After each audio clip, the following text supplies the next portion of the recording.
In this video, my friend, I'm going to show you 4 key reasons why you need to find creative ways to actually grow your pie. All right, this is an important video you don't want to miss. All right, so grab yourself some comfort food, your notepad, pen, or pencil, my friend. Sit back and relax.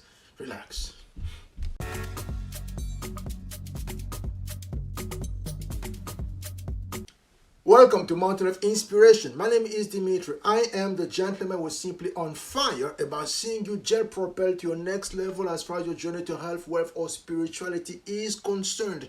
I am based in this country known as Canada, more specifically in this amazing city known as Toronto. So if you're ever looking for me, now you know how and where to find me. All right, let's get started. There's a particular scripture that I love very much that most of us are familiar with. And you know what the scripture simply says? Yes, you shall know what? The truth. And the truth shall do what? It shall set you free. You shall know the truth, and the truth shall set you free. The reason why some of us are basically in a place where we feel like we are not, I don't want to use the word bondage, but we are not really, we are stuck. We're not actually actualizing. It's because we are mentally experiencing a place of actually feeling stuck, and because we are stuck in our mind, or we also, when it comes to our result, tangible result, we are also stuck. So in this particular video, I'm just going to show you basically why it is first of all important for you to actually reach that place of actually increasing the size of your pie, and number 2, more specifically, how you can do it. All right, so let's just get started. It is fair to say that the pie that you have in your hand, the piece of pie that you have in your hand, is reflective of basically how you see yourself in your head. Because if you see yourself as small in your own head, if you see yourself as small in your own mind, it is only normal for you to go out there and also reap small results, or basically only be getting small stuff or small project or small assignment, and basically small compensation for your hard work. Why? Because in your mind you keep saying to yourself like, yes, I'm not worthy of much more than this. You put a ceiling as to how much you can go. You put a ceiling as to how much you can actually basically be presented with. You put a ceiling to how much you can actually digest and also enjoy. Because if someone gives you a big piece of the pie, you're going to find creative way to actually take the other piece of the pie and start giving them away, because in your mind you're saying, I'm not worth this much. This is all I can hit. And the rest of this, I need to find creative way to give it away, or simply stupid way to sabotage myself, or to self-sabotage, so I can lose the rest of it and just be content with the little I believe I so deserve. So this is the reason why I keep saying that, yes, you shall know the truth, and the truth shall set you free. Because once you know the truth, when it comes to why you keep getting small slices as far as the pie is concerned, you have to also identify, the key question is, what is exactly that's giving me basically the same cycle of getting this so small amount of pie? But what is exactly that I've actually done or said to myself to actually deserve such a small slice of the pie? And that's the key question that all of us have to consider. And for this particular presentation, I'm going to use just 2 basic examples I've already gone over before, but I'm just going to use them for the sake of illustration. All right, let's just get started. 1891, somewhere in Notasaluga in America, was born a young girl that came to be known as Zora Neale Austin. We eventually moved from there to actually a place called Eatonville, which was the first city that was only it was actually managed by black, and was a city for African American people in America. So very quickly as they got there, because that was actually very eloquent and very charismatic, and very quickly he emerged as one of the leaders within the community, and very quickly also was elected as mayor of the city. But as fate will have it, as her mom was actually still alive and actually enjoying basically the success of her dad, something unfortunate happened. She contracted something, and she passed away when the child was still young. So the father decided basically to send Zora Neale Austin to Jacksonville, Florida, to a boarding school so she could actually further education, because very quickly she had actually demonstrated the ability to understand certain basic things, and her father and mom agreed that yes, this is a girl that has potential, so you have to give her the means to actually further herself, further her study, and actually make something as far as her life is concerned. So they sent her to Jacksonville, Florida, to a boarding school. But as things always happen when it comes to big people, when it comes to giant always come from a place of actually drama, because without drama, a giant basically can really find a way to actually actualize. Shortly after Zora Neale Hurston left to actually go to Jacksonville, Florida, her father decided to remarry. And as the father actually decided to remarry, very quickly the father simply said, "No, I have only such a small amount of food on the table. So my slice of the pie is so small that I can't afford to be sending money on a monthly basis to Jacksonville, Florida for only one particular month or one particular person by the name of Zora Neale Hurston. So I can't do that. So I have to find a way to stop it. As a matter of fact, her mom is no longer alive. I've already started a new family. So this young girl, however young she is, she can find a way to actually fend for herself." So he decided right there and there to simply hold on, or to hold the slice of the pie in his hand and keep it to himself, and simply decide to cut her off. So when he did that, Zora Neale Hurston was then forced to actually find a way to actually then hit the ground running. So what did she do? She says, "Of course, I can't stay because my father is not paying for my lodging. So basically, when it comes to the shelter, I have no longer shelter. So I have to go find a way to actually put food on the table and make sure I have a shelter somewhere." So what did she do? She, of course, started looking for jobs. And when it comes to house cleaning jobs around Jacksonville, Florida, and she decided to actually be very particular and very precise, because she keeps saying, "Yes, I may be small, I may be coming from limited circumstances, but as far as my mind is concerned, I can see myself as being very big. I'm actually much bigger than basically what my circumstances can tell." So although my slice of the pie right now is small, my mind is big. I'm going to actually make sure I keep my mind basically in a space of expansion. So what do I need to do? I need to go look for a job when it comes to making sure I have food on the table on a daily basis. I need to go look for a job in the places of prominence where people are basically have access to wealth. They know basically how to command wealth, and they also know more specifically how to command culture. So she goes to actually work for all the rich people around Jacksonville, Florida, that had access to very well-furnished libraries. So from time to time, what she do is she committed herself to actually doing a job as quickly as possible. By the time her job was actually done, she couldn't go to the library, open a book, just like I will do now. She takes a book very quickly, read as much as she can, and try to memorize all the passages that she needed to actually memorize, because she knows that by the time she goes to a small shack somewhere in Jacksonville, Florida, she has basically no books, and she has to basically regurgitate or meditate upon the passage she have read while she was working. And just like that, she was then basically strengthening the muscle of her memory. And in doing that, she was also strengthening the muscle of reasoning, and so on and so forth. So basically, cognitive intelligence was actually growing at a rapid pace, because this young girl had imposed upon herself a discipline that was basically far beyond anyone would have expected from a girl her age. Number one, she said that after a while, yes, I've actually been working for these rich people around Jacksonville, Florida. I've learned all that I could learn. As a matter of fact, let me just go and further my study, because I need to keep my mind basically exposed to the expense out there. Let me go start working on the road for a group of actors, basically traveling actors, so I can actually also see first and how these people were basically very cultured, actually how they dialogue amongst themselves, how they actually interact with one another, so I can actually learn how basically they can also use argument in a space, in a social context. She goes on the road traveling with all these people, and she gains as much as possible. From that point, she says, "Let me now go to Washington, D.C. Then use the experience of actually gained working for this troop as a manicurist and a pedicurist, and let me now work in Washington, D.C. to see how people of means and power actually interact with one another, and how they basically speak of power one day amongst themselves." She moved to Washington, D.C. She found a job as a manicurist and pedicurist, and she learned as much as possible, and before you know it, she becomes basically a walking library.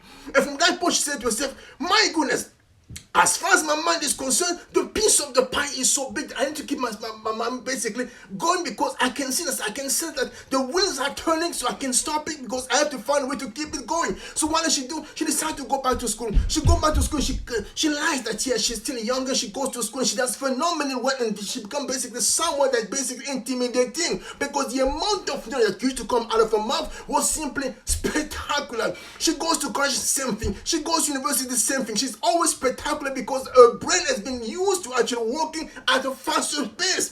And by the time basically she decided to actually retire from New York City and all this mundane life and go back to Eatonville, basically she has become a force to be reckoned with. She goes back to Eatonville, she writes a book, and her book becomes the first book that basically any person of African American descent actually sells, and actually becomes a source of livelihood for them as far as America is concerned. Phenomenal breakthrough. Again, At the very root of all of this is someone will simply say, yes, the piece of the pie that basically I deserve must be big because my mind is actually big. And she decided to actually make sure she will keep expanding her mind until basically the mind will basically reflect that reality in a tangible reality, and the world around them will simply recognize this is simply a strong person, a giant we have to actually be working with. First example. Second example, 1892, A.G. Gaston, I believe Arthur George Gaston, was actually born to a family that used to be known back in the days as a family, of course, they used to be in a place of enslavement.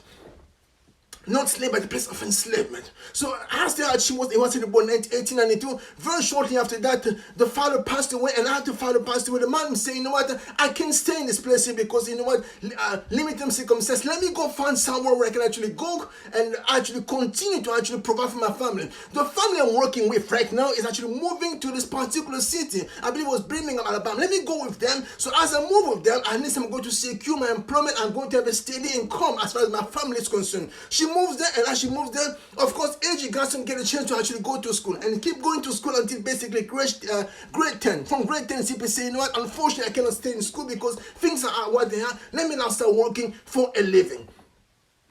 That's when he started doing. He goes to the mining business. He started working in the mining. Started working as an employee. As he started working for an employee, very quickly, the young man, because his mind was actually so broad, was so expensive, he's actually started looking for opportunity because he keeps saying, my slice of the pie is big, because I can see that in my mind that my mind is big. So I can't be limiting myself to the seeming little that people are putting in front of me, because these people that look like me are used to the little, but I'm actually seeing big. I definitely deserve big. I'm going to keep focusing on the big. Very quickly, it simply says, when they actually get to the workplace, my co-workers are coming to work, and most of them are actually coming to work without any type of lunches. Let me become the first mobile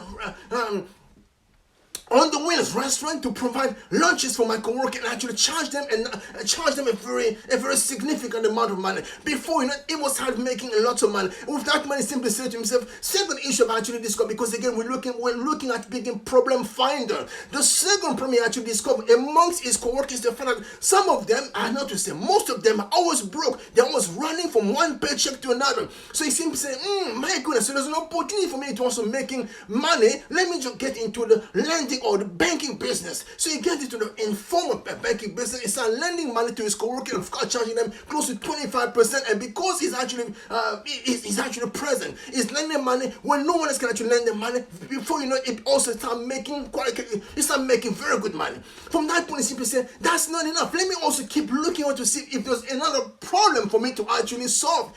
Third problem he actually identifies the fact that most of his co-workers, when they'll pass away, they have to actually depend on the local churches, on the pastors, and basically the community leader to go around to start actually knocking on those people. Says, yes, so and so passed away. We need now to collect money so we can actually go bury so and so properly.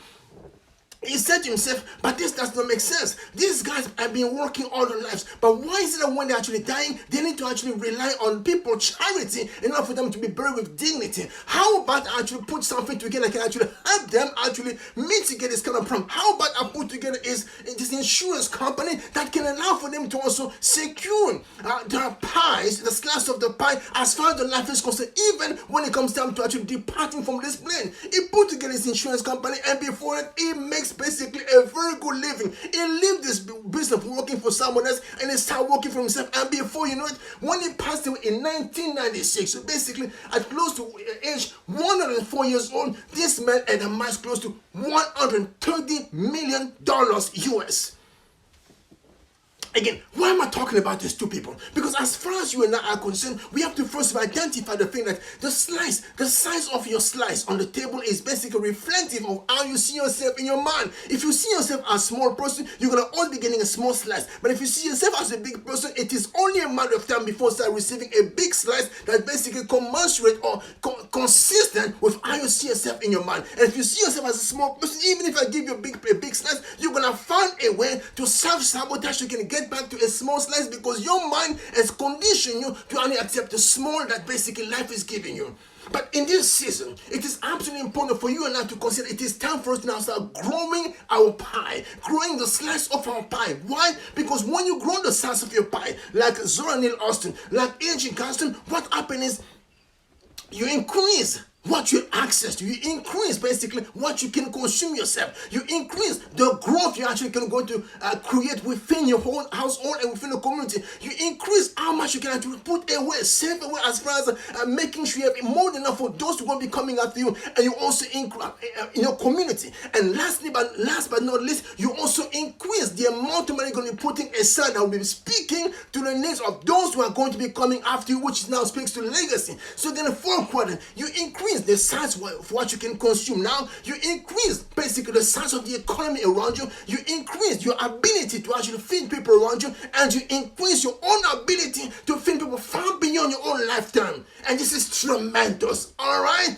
How can you do this? Basically, start attending to the type of person you are inside. Because as I keep saying, your identity is the driver that determines basically all the results you get on a daily basis. If you want to change your life, if you want to change your outcome, start focusing on your identity. The key question you ask yourself in this season and beyond is, who are you?